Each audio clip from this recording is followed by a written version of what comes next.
Udah. Tapi pohon-pohonnya nggak kelihatan. Ya, soalnya kameranya ini doang.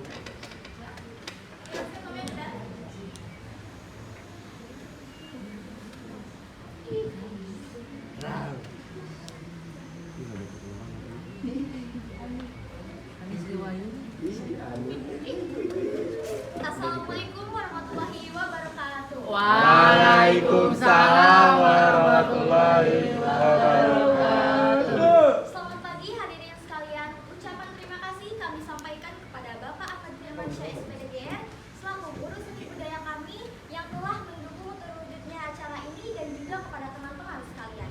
Kami dari kelompok 1 akan mempersembahkan sebuah teater bertemakan kritik sosial yang berjudul Urgensi Ibu Kota, karya Nurul Sapitri dan Leni Puspita, sutradara Nurul Sapitri. Selamat menyaksikan.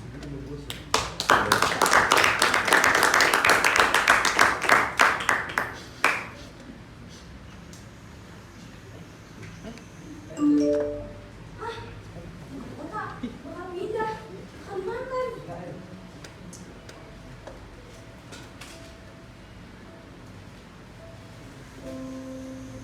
Ketika kebanggaan menyelimuti tanah kelahiran mereka, ketika kebanggaan tersebut berubah menjadi keraguan, keraguan tersebut baru saja muncul ketika terjadi pembangunan untuk pemindahan ibu kota baru. Mereka semua hanya seperti penonton di kampung mereka sendiri. Rendahnya sumber daya manusia juga membuat mereka cemas. Akankah ibu kota dapat berhasil di kampung mereka sendiri? Flora, fauna juga kian terancam dengan laut yang tercemar, serta sektor ekonomi terlihat seolah-olah ini dibangun berdasarkan hasil pertambangan saja. Mengingat Kalimantan merupakan hasil tambang terbesar di Indonesia. Sampai kapan keraguan itu akan terus terjadi? Sampai kapan? Sampai nantinya tujuan pemerintah untuk memindahkan ibu kota baru ialah untuk melakukan pemerataan ekonomi dengan tidak hanya berdasarkan pada bidang sektor pertambangan saja, tetapi membuka sektor perdagangan juga yang nantinya penduduk akan ikut berkontribusi untuk meningkatkan sumber daya manusia.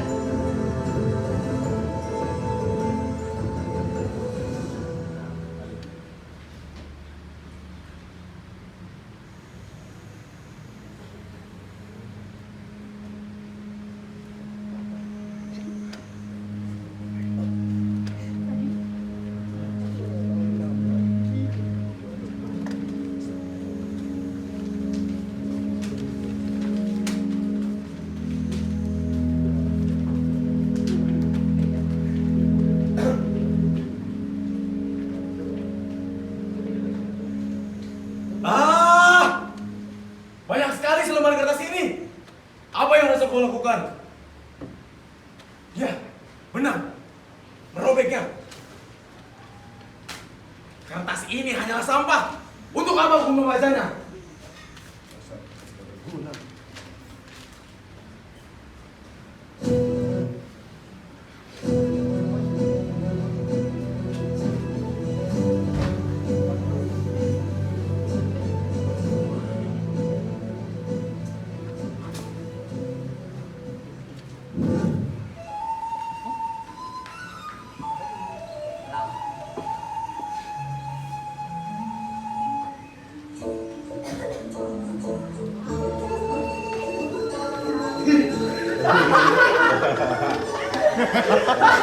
Sekali.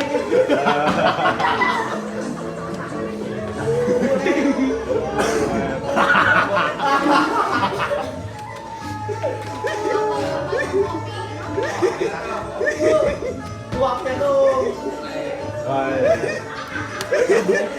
Aduh, nolnya ya.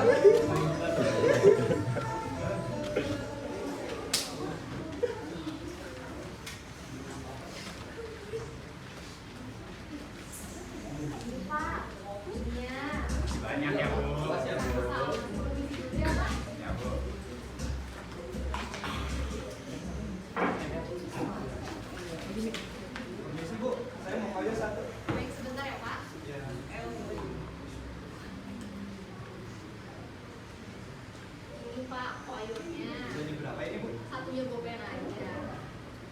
kembaliannya buat ibu saja. Terima kasih banyak, Pak. Misi bapak-bapak, saya boleh gabung nih. Oh, ya Pak. Bapak lagi ada proyek di sini Pak. Iya betul. Kalau boleh tahu proyek apa emangnya Pak? Proyek IKN. Memangnya bapak tidak tahu ya? Oh, ternyata proyeknya jadi. Saya kira cuma ngomong-ngomong saja. Jadi, biar kamu nanti jadi ibu kota. Iya, ini sedang dalam proses pembangunan. Semoga pembangunan ini cepat segera selesai. Amin. Wah, bagus sekali biar kamu jadi ibu kota. Saya tidak sabar. Wah, berarti kota ini akan semakin maju seperti Jakarta. Pasti banyak proyek cantik yang di sini. Jangan terus. Kalian tuh kopi udah nggak juga 2 minggu. Sabar banget aku bayar. Diminum sama kopi. Cheers, cheers.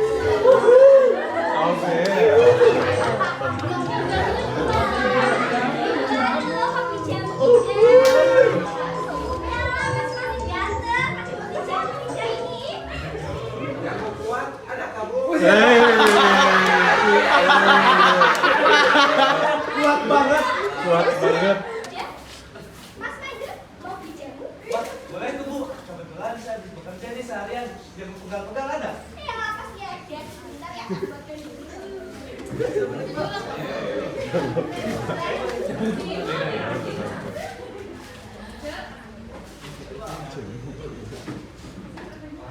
Baru sih kantinnya nih. Udah jam. Saya itu kasih itu.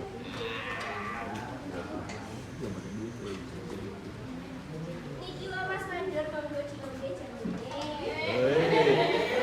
Enggak. Proyeknya gimana Pak? Woi. Laut. Permisi bapak-bapak. Ada yang mau ikut saya pencarikan tidak? Nanti untuk hasil ikannya kita bagi 2. Yakin ini tidak ada yang mau ikut? Sudah, amuin saja yang itu. Lumayan kan dapatkan gratis. Aduh, Saya ikut Pak, tapi saya belum tahu cara berpikirnya gimana. Cuma gampang pak.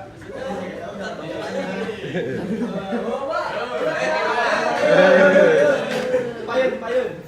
Wah, bapak tidak ikut. Tidak dulu Pak. Setelah ini saya mau lanjut bekerja. Memangnya bapak bekerja di mana? Kalau saya kerjanya di pertambangan Pak. Jamu, Bang. Tambangan. Bapak sudah tahu belum? Kalau ibu kota ini telah jadi, pusat dinamika ekonomi fokus pada pertambangan Pak. Kalimantan kan banyak pertambangan yang bagus. Betul sih Pak, kata Bapak. Emang Kalimantan itu banyak hasil pertambangan bagusnya. Tapi kalau misalnya hasil pertambangan itu habis, gimana kita nanti? Aduh, kalau soal itu sih Pak, saya kurang tahu. Saya hanya melaksanakan tugas saja. Pembangunan seperti ini mah harus dipikirkan dengan matang Pak. Tidak hanya untuk saat ini saja, tapi juga untuk masa depan kita nanti. Bener loh Mas, teman itu gak ada yang tahu. Tapi kita bisa mempertimbangkannya dengan nol yang ada. Betul toh? Kalau di sektor pertambangan sendiri, apakah ada keluhan? Ada sih Pak. Soalnya di pertambangan sudah beda zaman sekarang. Dulu kan masih manual dan tradisional. Sekarang banyak dari kami yang terkena PHK karena kerja kami digantikan oleh alat-alat yang membantu pekerjaan manusia. Tapi hasilnya SDM di sekitar sini semakin rendah dan tenaga kerjanya pun semakin menurun. Memangnya kebanyakan warga sini bermata pencaharian apa Pak? Nah, seperti yang Bapak lihat Pak, di sini banyak yang kerja berdagang, bertani, berternak, ada yang jadi nelayan tadi, ada juga yang jadi bujamu. Nah, tapi banyak yang kerja di pertambangan, sekarang malah berkurang.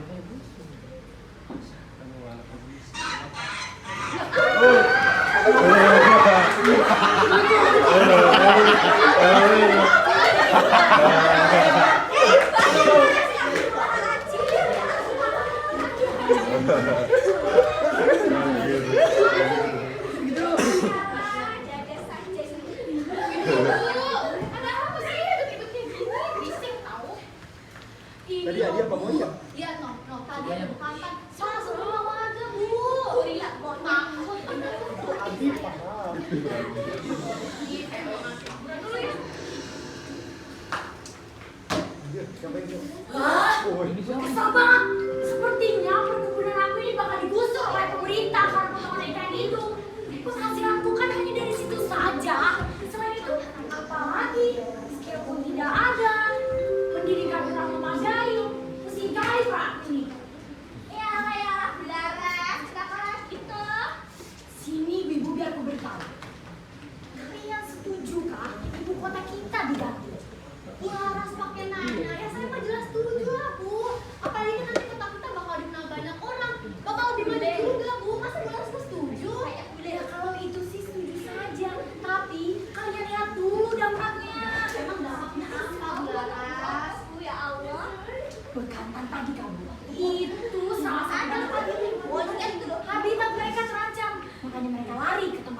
Grab 3. Bener banget. Coba deh kalau lihat hasil rekaman kita hari ini. Kita hanya melakukan 2 bagian saja. Biasanya kita bisa melakukan sampai ikan, bahkan lebih. Ini disebabkan pembangunan ikan itu lautnya menjadi tercemar, ikan banyak yang mati.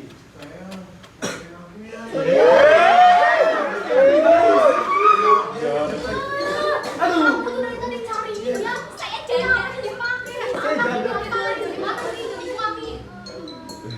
Bang, ikannya buat saya saja ya. Biar saya istri saya nggak marah. Lagian cuma 2. Aduh, sudah 2 ikan. Gimana pula? Ada sana Ben. Nah, itu juga salah satu dampaknya. Lautan tercemar, ikan-ikan banyak yang mati. Nih, ibu bapak-bapak. Ada pembangunan kayak gitu.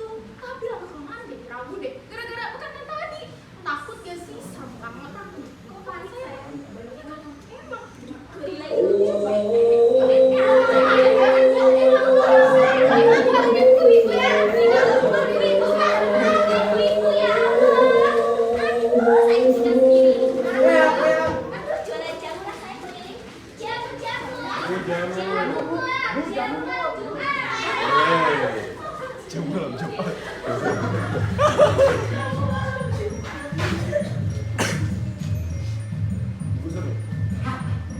Akhirnya mereka semua menyetujuinya. Pertambangan akan semakin besar jika BUMN yang mengambil alih. Senang banget Pak kelihatannya. Ada apa sih? Jadi Bu, saya berhasil mengambil alih perusahaan besar di situ. Saya akan mendapatkan bonus yang besar. Bapak tahu tidak? Bapak jadi perbincangan warga warga di sini. Memangnya kenapa Bu? Mau tahu Pak? Tahu iya. Semua udah notice Pak. Ada ininya. Dasar mata bisa. Benar. Ini cukup tidak Bu? Nah, oh seperti ini kan kita sama-sama untung. Terima kasih ya Pak. Aduh. Kasih dulu, Bang. Warga-warga di sini banyak yang protes mengenai pembangunan ibu kota. Biarkan saja. Dampaknya tidak membuat orang cepat meninggal kan? Untuk apa takut? Mereka semua hanya ingin mencari sensasi dari viralnya pemindahan ibu kota ini. Biar masuk TV. Saya bisa bantu Bapak dari mata-mata mereka. Asal ada ininya Pak. Oke. Pegang kartu nama saya.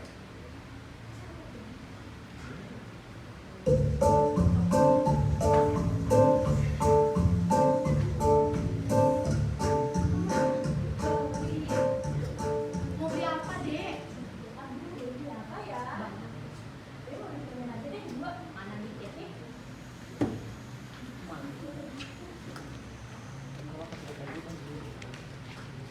Nih permennya. Udah malam gini kok kamu belum pulang sih Dek? Kenapa Dek? Jika mereka semua bisa seperti itu, saya bisa lebih daripada mereka. Pak, mau Halo? kemana? Besok ikuti arahan saya ya.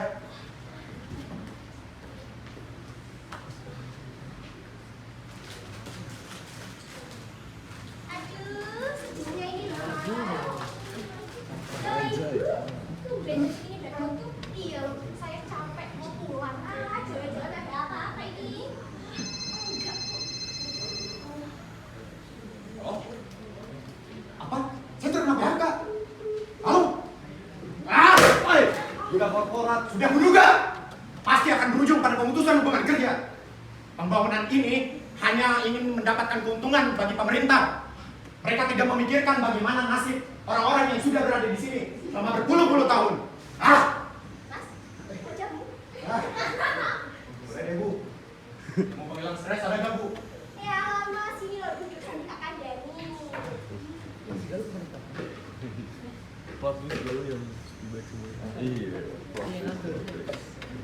Ini Mas ya. Kalau kita stres, obatnya cuma satu, duit. Kalau duit kita banyak, stresnya yang sendiri. Betul Mas? Ah, betul sih, Bu. Udah, kalau gitu saya pesan jamu pegering deh satu, Bu. Yakin jamu keringmu. Tanya loh, jamu malam Jumat. Yeay. Jamu buat kasur aja loh. Udah bergairah sekarang mah, Bu. Ya sudah sebentar ya, anak kelas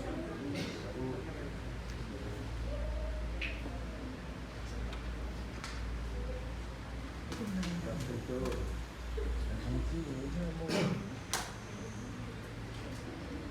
loh mas, monggo dilombe. Ngomong-ngomong, masa kenapa kan? Bukannya stres apa? Ya Bu, saya kan anak PHK lebih tepatnya. Lah kok bisa? Jadi gini Bu, BUMN mengambil alih tempat saya bekerja. Padahal tempat saya bekerja itu perusahaan swasta. Tapi setidaknya mereka masih mempekerjakan orang-orang kayak kita, orang-orang sekitar. Tapi loh, ketika orang-orang dari ibu kota datang, kita semua terkena PHK. Digantikan oleh orang-orang yang datang dari kota sono. Aduh, tapi bener ya mas. Lama-lama kita ini menjadi penonton di kampung kita sendiri. Iya, betul, Pak. Gak suka. Itu juga yang saya takutin dari pemindahan ibu kota ini Bu. Ngomong-ngomong, untuk uang kompensasi bagaimana mas? Dapat? Kompensasinya dapat sih Bu, tapi hanya sampai share minggu depan. Masnya tidak tertarik tuh untuk membuka usaha dari uang kompensasi itu. Kalau saya jadi masnya sih, sudah saya gunakan uang kompensasi itu untuk membuka cabang baru untuk jamu saya. Biar apa tuh? Biar tambah kaya. Biar saya bisa naik haji, naik unta. Bisa sih Bu. Awalnya saya juga kepikiran begitu. Tapi dengar-dengar kampung kita juga semakin hancur ya karena pemindahan ibu kota ini. Aduh, betul mas. Banyak sekali loh yang terkena dampak dari pembangunan ibu kota ini. Contohnya tadi tuh, mohon lihat kata itu loh. Kabur dari rumah warga. Meresahkan. Saya lagi jualan kan, ada yang nggak bayar, rugi. Wah, tadi tuh.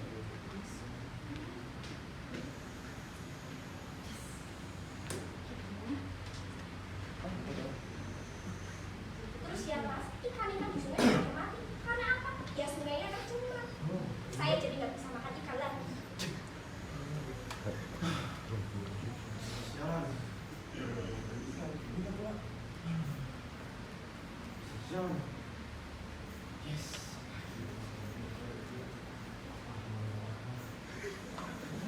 Bisa-bisa lahan yang kita punya ini dibeli sama pemerintah. Aduh, apa miskin. Aduh, sekali pak.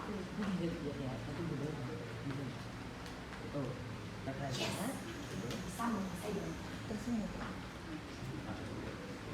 Dari tadi mereka ngapain Bu? Ya lah, yang nggak tahu kotanya saya. Aduh, pening ya kepala saya ini.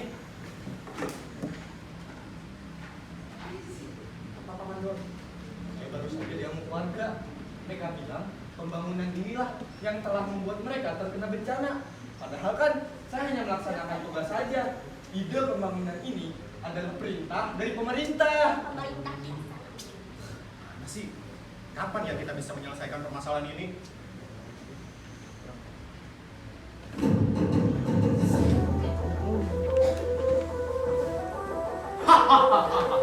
Di sini aku yang berkuasa. Mereka semua bisa apa?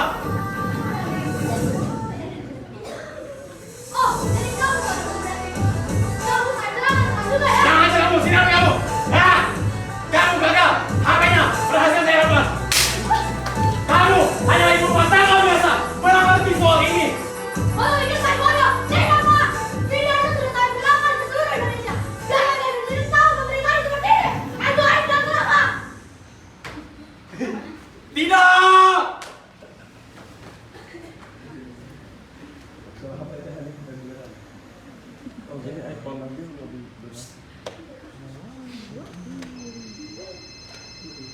Halo?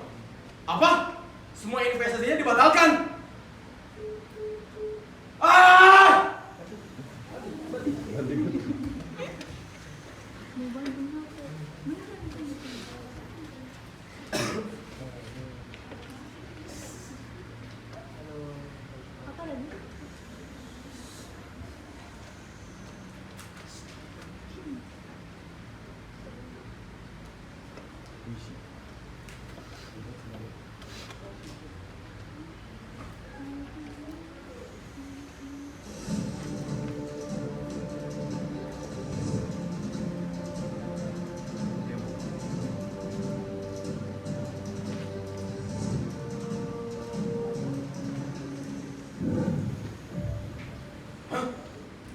Mengapa ada kertas ini lagi? Tidak bisa dicabut. Bagaimana ini?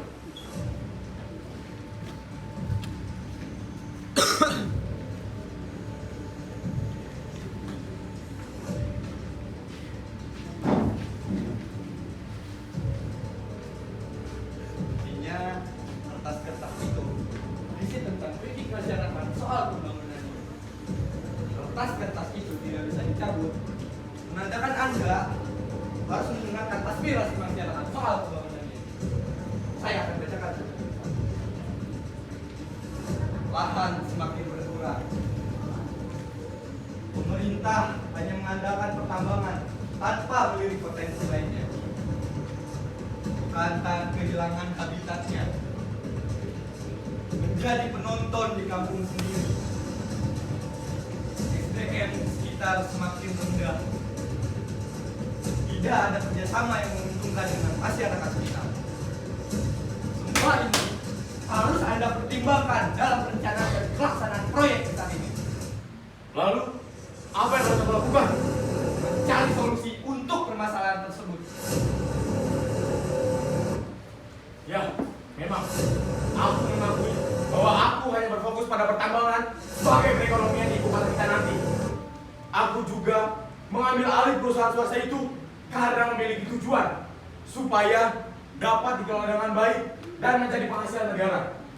Akan tetapi, aku salah karena mem-PHK banyak karyawan dan digantikan karyawan ibu kota lama. Aku juga salah karena tidak membuat konservasi terlebih dahulu untuk hewan yang tinggal di dalam hutan. Begitupun dengan laut. Terkadang limbah hasil pembangunan dibuang begitu saja ke laut. Banyak ikan yang mati. Begitupun dengan lahan. Terkadang lahan warga sekitar kami beli untuk pembangunan ibu kota. Aku menyadarinya, tetapi aku lebih memilih untuk menutup telinga. Aku sungguh menyesal. Akhirnya, kamu menyadari semua itu. Lalu, solusi apa yang akan kamu lakukan? Aku akan berkontribusi dengan masyarakat sekitar.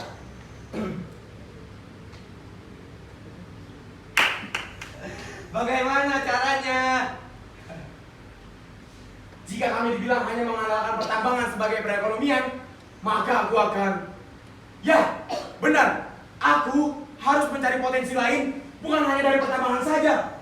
Masyarakat di sini kan bermata pencaharian sebagai nelayan, penambang, dan petani. Maka aku akan menggabungkan ketiganya dengan memajukan pelabuhan. Kita bisa melakukan ekspor dari hasil sumber daya alam di sini. Hasil perkebunanmu akan diekspor dan menghasilkan uang yang banyak. Hasil ikanmu akan diekspor juga. Aku akan mencari orang yang mampu untuk menyatukan ketiganya. Tapi kira-kira siapa? Dia, anak inilah yang telah membuatmu sadar. Kamu harus berterima kasih kepadanya. Hai nak, aku dengar kamu baru saja di PHK.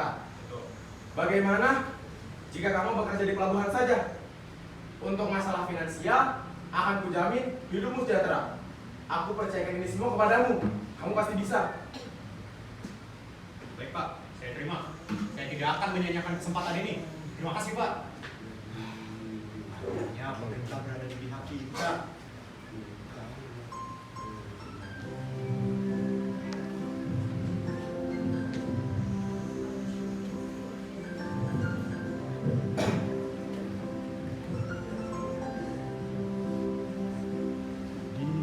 Perjalanan ini terasa sangat menyedihkan.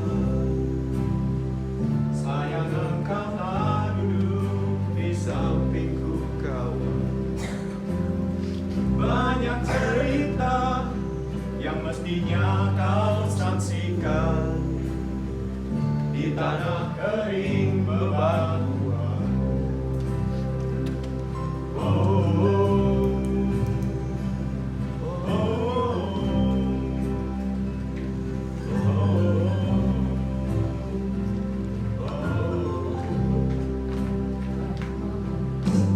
Tubuhku terguncang di hempas batu jalanan. Hati tergetar menampak kering rerumputan.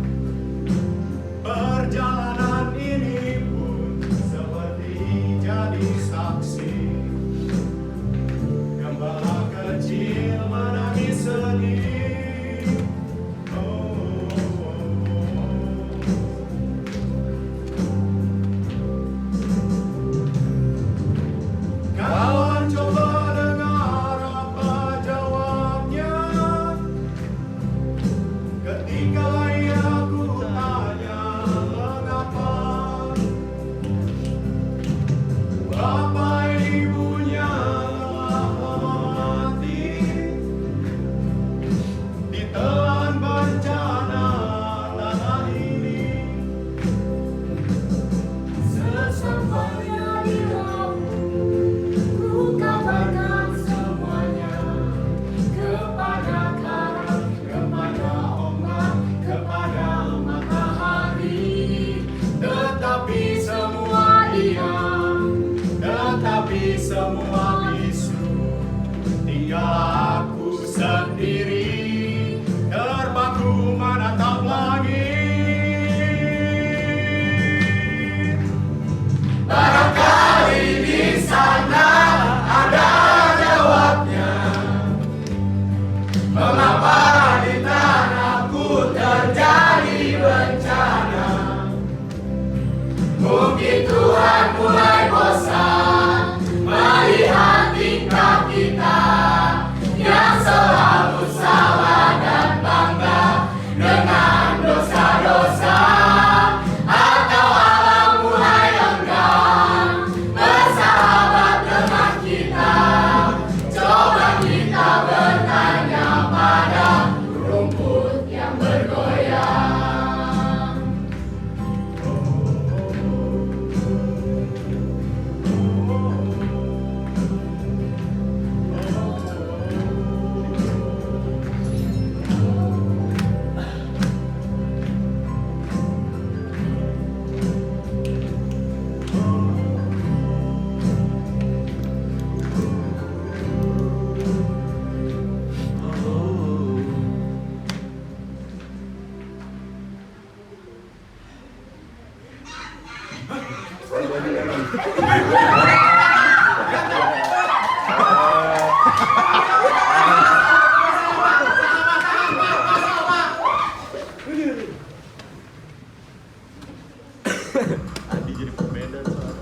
Selamat pagi teman-teman semuanya.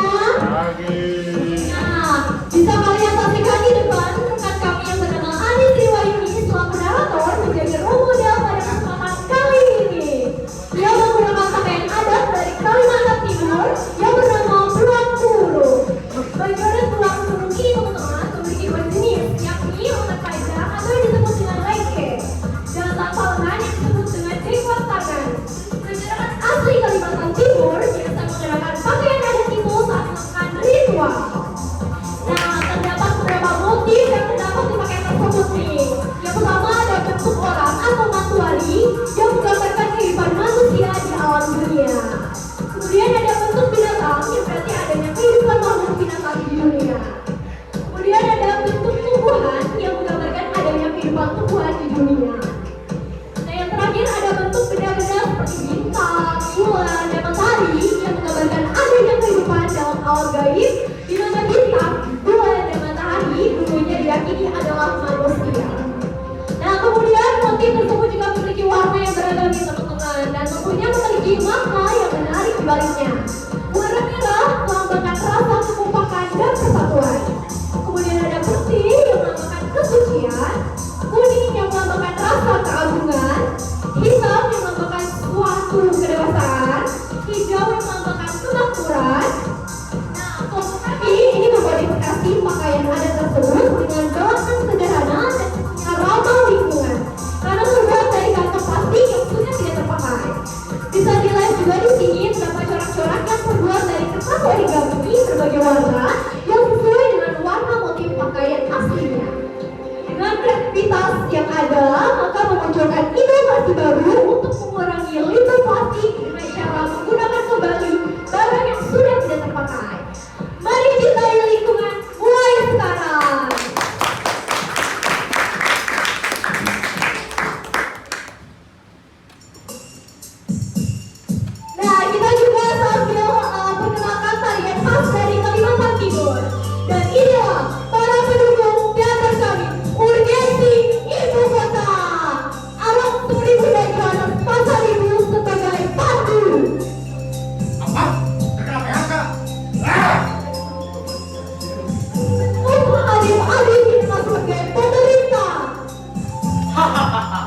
Di sini aku yang berkuasa. Mereka semua bisa apa? Muhammad Ayub yang Hussein sebagai marker. Aduh, mending yang kuasa ini. Lalu kemudian Alif yang sebagai pemimpin atau tukang perahu.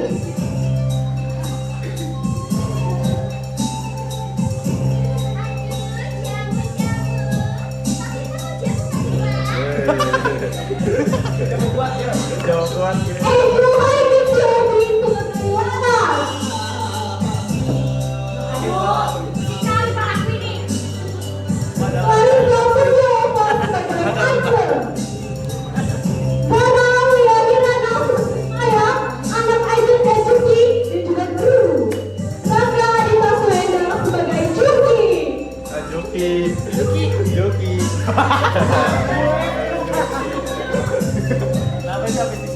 Dinda Marisa Marsiani sebagai Tia. Ada apa sih itu bapak-bapak? Nazwa Aulia Manadila sebagai Sisa. Asan. Syarabina yang istimewa sebagai Ibu Baru.